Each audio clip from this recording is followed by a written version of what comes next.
Yang ke-8 pemirsa, karena yang ke-7 saya rasa soalnya seru sekali nih yang 8 ini. Masya seru dan Allah. lucu.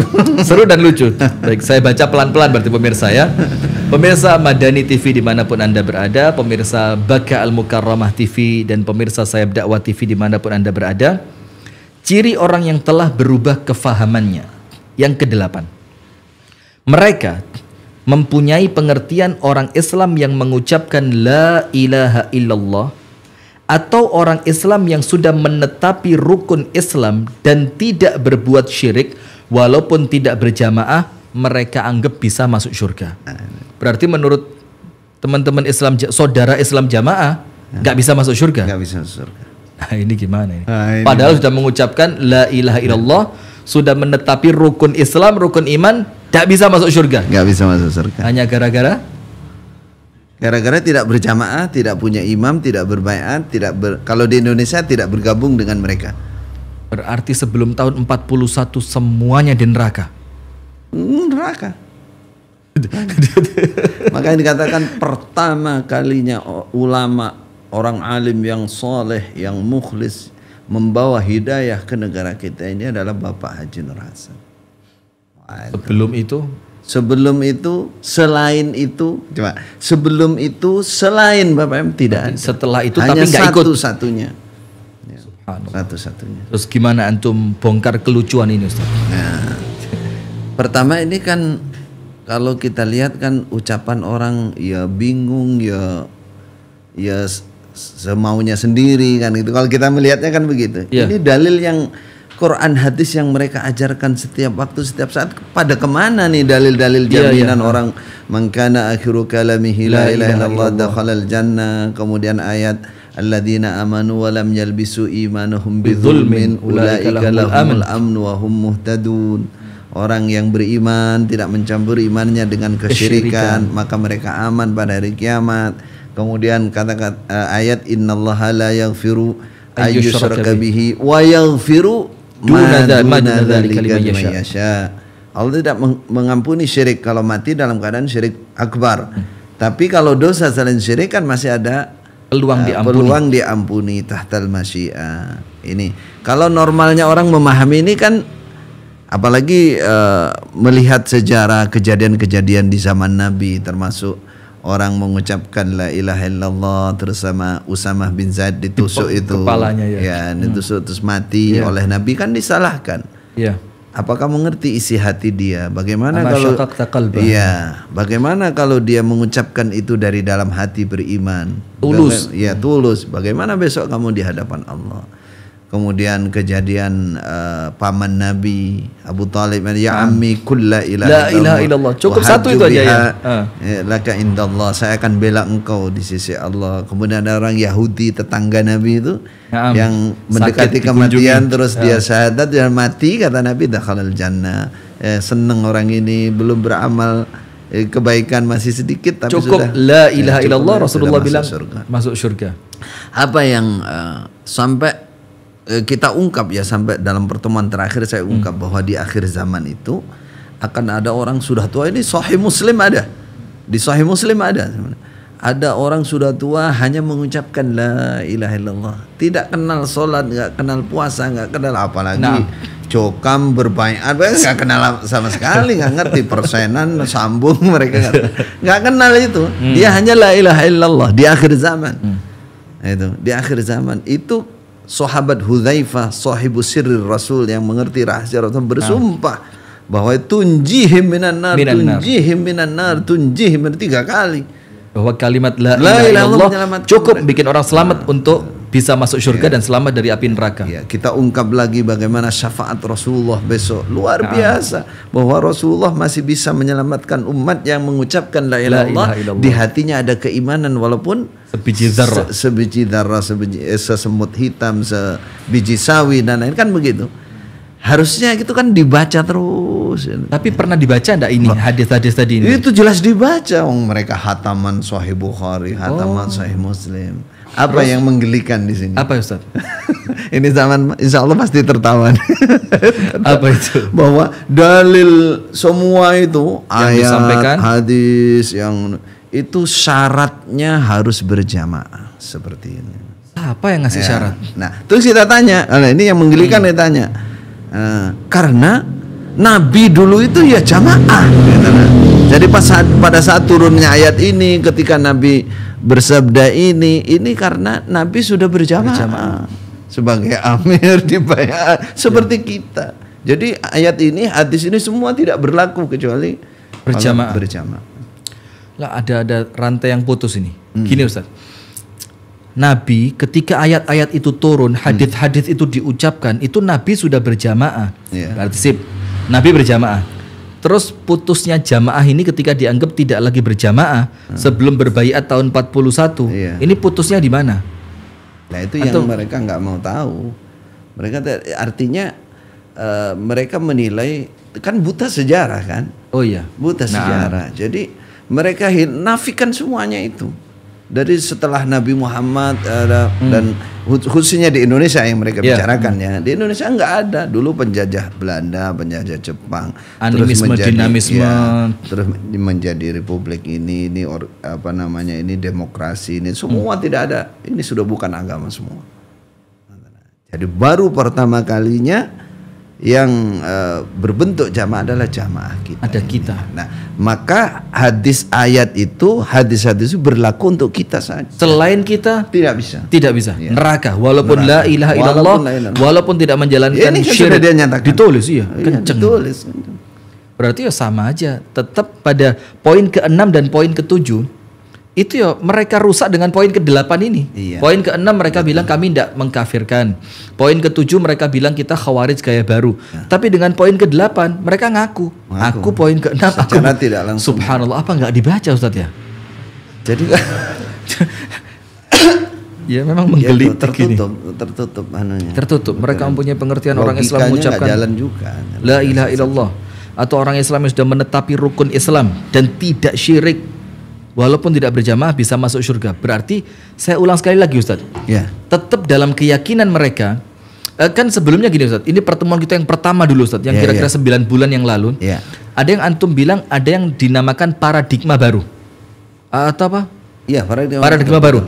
Yang artinya mereka itu tidak lagi mengkafirkan, tidak lagi menganggap selain mereka itu masuk neraka, kan begitu. Tapi dengan ini, dengan poin yang ke-8 ini, berarti mereka mendustai paradigma baru yang mereka bikin waktu itu. Berarti tetap mereka menganggap selain kita neraka dan selain kita kafir. Sebenarnya kalau kita melihat paradigma baru dari luar Islam jamaah, itu perasaan kita itu pernyataan mereka semuanya, pernyataan yang diketahui oleh mereka semuanya. Padahal itu tidak. Itu hanya tugas organisasi mereka. Petugas organisasi yang diibaratkan sebagai baju mereka, penutup mereka untuk, kalau bahasa kita sih, menghalalkan apapun untuk menutupi ini.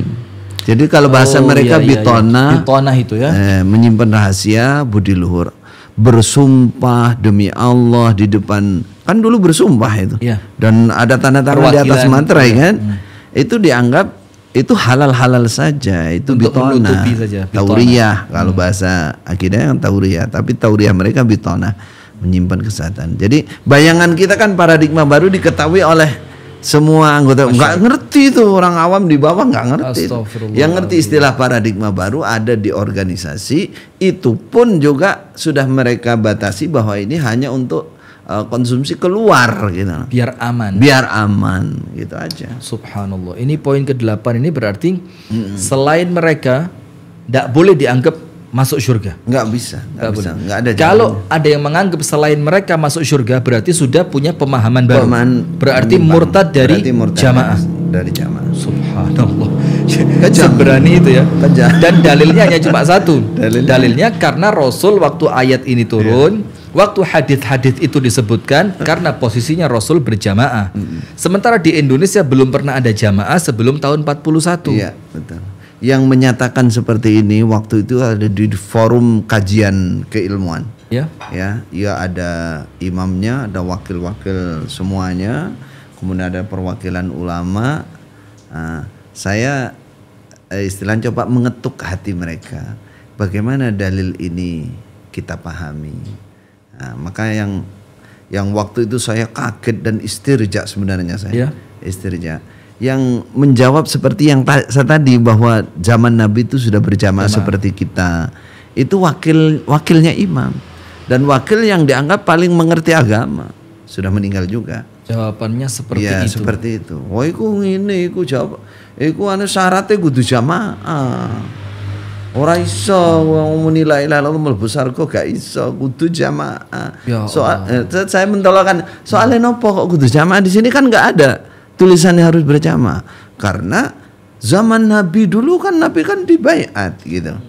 Nabi dulu kan semua kan baiat sama Nabi, jadi berjamaah seperti kita ini. Seberani itu ya. Iya. Dalam keadaan saya tidak yakin Ustadz kalau saudara jamaah ini kalau dengar penjelasan seperti itu, saya tidak yakin mereka akan seberani itu mengatakan orang Islam yang lain kafir. Tapi apakah mereka seberani itu, Ustaz? Ini saksi ini depan mata kita. Depan mata kita. Memang sudah ghairu ma'qul, memang ghairu ma'qul, saking dalamnya dokter ini itu nggak masuk akal. Sebenarnya yang paling mudah, Ustaz, kalau saya pribadi ya, untuk membalas atau mentakdil, meluruskan pemahaman ini, ya yang waktu perang dengan Usama bin Zaid yang ditusuk oleh Usama itu, mereka kan dia kan mengucapkan la ilaha illallah. Betul. Oleh Usama ditusuk. Usama mengatakan makhafatas saif, dia cuma takut pedang saja. Dalam keadaan kalaupun dia mengucapkan itu kata Rasulullah, kalau dia murni dari hatinya, artinya kan belum sempat baiat sama Rasulullah juga sebenarnya. Belum sempat berjamaah juga kan. Padahal Rasulullah bilang kalau dia benar, apa yang kamu jawab di hadapan Allah nanti. Artinya Rasulullah betul-betul ngomong, ini orang walaupun kamu anggap takut pedang sampai dia mengucapkan la ilaha illallah, itu kalau benar-benar diakui kok sama Allah. Dalam keadaan dia belum berbaiat sama Rasulullah boleh jadi. Betul. Itu bagi yang memahami kejadian itu dengan benar. Mereka nggak sampai ke situ itu. Nggak jauh, nggak sejauh itu. Betul kita kejar ke situ, dia bilang iya, tapi itu kan kondisinya sudah zaman ada jamaah gitu, paling begitu nih jawaban. Oh, tetap ada jawaban ya. Tetap ada jawaban. Antum memahami banget ya. Udah dari kecil di situ. Bagaimana? Artinya kemungkinan untuk berkelit masih ada jalan ya. Subhanallah. Berarti poin yang ke-8 ini Ustadz, mungkin ini harusnya apa ya, mungkin dari majelis ulama atau mungkin dari pihak-pihak yang berwenang dari kalangan Kementerian Agama gitu ya, itu harus fokus pada poin yang ke-6, 7, 8 ya. Karena 6, 7, 8 ini betul-betul murni mereka mengkafirkan selain mereka. Nah terus ini gimana sikap kita Ustadz supaya teman-teman yang berwenang dari kalangan mungkin majelis ulama atau mungkin dari Departemen Agama, supaya pesan-pesan ini sampai kepada mereka, kira-kira cara yang efektif bagaimana Ustaz? Kemungkinan itu mereka kan sudah punya pengalaman banyak dalam hal mengkanter seperti ini. Iya. Mereka punya istilah, dulu pernah saya sebutkan sobat obat pokat itu. Ingat Ana. Nah, itu dalam kondisi yang seperti ini semakin gencar mereka, semakin terus makin dilakukan dan itu. Akan mereka teliti siapa yang kira-kira harus dibungkam itu, dengan sobat didekati, dengan obat, dengan uang, dengan pokat, dengan ditakut-takuti bahwa di mereka itu istilahnya dekengannya itu ada jenderal adalah jenderal kamu, adalah di atas kamu, jangan main-main, itu semua mereka lakukan gitu ya gitunya. Jadi kemungkinan besarnya memang yang bisa efektif ya kita umat Islam, para ustadz semuanya dari umat Islam ini mengetahui, memahami hal ini, terus memberikan pencerahan, menyuarakan ini. Harapannya mereka yang di bawah itu semua bisa mendengar. Kan karena masalahnya karena nggak mendengar mereka. Iya. Kalau mereka mendengar sekali, 2 kali, rata-rata ya yang mau dengarkan saya misalkan berbicara sekali, 2 kali paling tidak miring sudah. Minimal bunglon dulu. Iya, karena mereka mulai sadar ini kok nggak cocok banget gitu loh. Minimal miring. Ya. Miring sudah anunya. Dan dalam pertemuan berikutnya nanti kita akan tunjukkan fakta-fakta bahwa apa yang mereka sebutkan kemurnian, mereka bebas dari bid'ah, syirik ya. Mereka bergelut dengan bid'ah, kesyirikan, dan di bawah tidak ngerti. Ini pemirsa. Nah, tolong pemirsa. Berikutnya. Pemirsa ingat-ingat ya. Pada pertemuan berikutnya sebelum kita lanjutkan yang 30 ciri orang yang telah berubah kefahamannya, kita akan bongkar ternyata banyak di antara mereka yang mengatakan murni dari bid'ah, bergelut dengan bid'ah. Murni dari syirik, bersih dari syirik, mereka bergelut dengan kesyirikan. Boh, ini seru ini. Nah, seru ini. Kalau perlu besok malam Ustaz. Kalau perlu besok malam ini. Yang sudah viral-viral itu kasihkan Ustaz Rifki, nanti biar didengarkan. Nanti moderatornya biar sudah bisa menjelaskan sebelum bertanya. Iya. Udah nggak perlu nanya Ustaz, saya udah. Malam ini terus terang saya kurang fokus pada apa yang antum sampaikan karena ini leher sedang sakit Ustaz. Allah yashfik. Nah, Allahumma amin, Allahumma amin. Jadi, tapi kalau tantangannya yang bongkar tadi, sekarang pun siap ya Ustaz. Ini sakitnya langsung hilang. Udah malam nih. Udah malam ya. Subhanallah. Barakallahu fikum. Jazakumullah khair Ustaz Khalil Bustami atas apa yang telah disampaikan. Dan terus Ustaz, kita berdoa, kami berdoa dan insya Allah saya pribadi pun berdoa Ustaz. Apa yang kita sampaikan ini betul-betul sampai dan kemudian menjadi pintu pembuka hidayah yang Allah sampaikan kepada mereka. Dan tetap satu yang memberikan semangat Ustadz kepada kami pribadi dan insya Allah antum juga sama dan tim antum juga dari Baka Al-Mukarramah. Satu hadits Nabi, apabila Allah memberikan hidayah kepadamu, memberikan hidayah kepada seorang manusia melewati dirimu, itu lebih baik dibandingkan kamu mendapatkan harta yang terbaik. Jadi motivasi itu yang terus membakar semangat kita. Bismillah, semoga Allah ridho, semoga Allah berikan keikhlasan. Dan pemirsa yang dirahmati oleh Allah Subhanahu wa taala, tetap seperti pertemuan-pertemuan yang lalu, kami ikhlaskan. Apabila Anda menginginkan mau ambil video ini, mau potong videonya segala macam, tapi dengan syarat bertanggung jawab.